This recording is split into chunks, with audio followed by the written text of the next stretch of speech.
Le 29 mars, une équipe de choc pénètre dans le secteur sauvage et difficile de l'Orbe.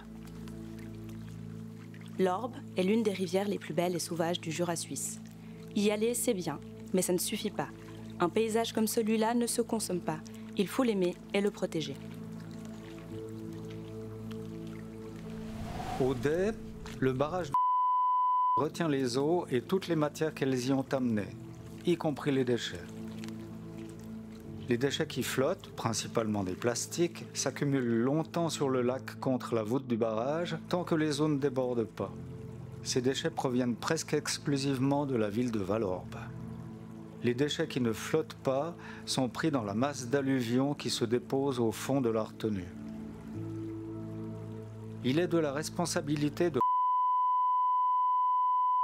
les enlever avant les crues. Lors de grosses crues, le déversoir avale tous les déchets qui se sont accumulés sur le lac. Et aussi purger régulièrement le pied du barrage en utilisant la vanne de fond. Cette vanne sert aussi parfois à purger le barrage entier, comme il y a une trentaine d'années, quand toute la vie jusqu'à Yverdon avait été détruite par des dizaines de milliers de mètres cubes de boue et de déchets.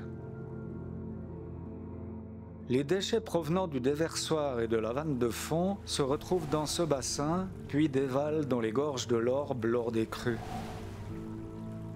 Après les crues, ils restent coincés entre les blocs de rochers ou les branches. Ceci pour une raison, c'est que le lit manque d'eau.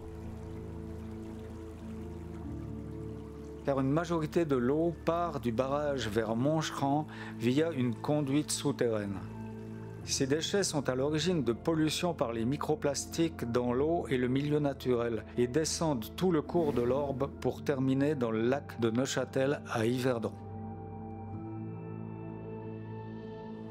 Comment une telle situation est-elle possible en 2025? Et pourquoi, contrairement à d'autres barrages, les déchets ne sont-ils pas enlevés?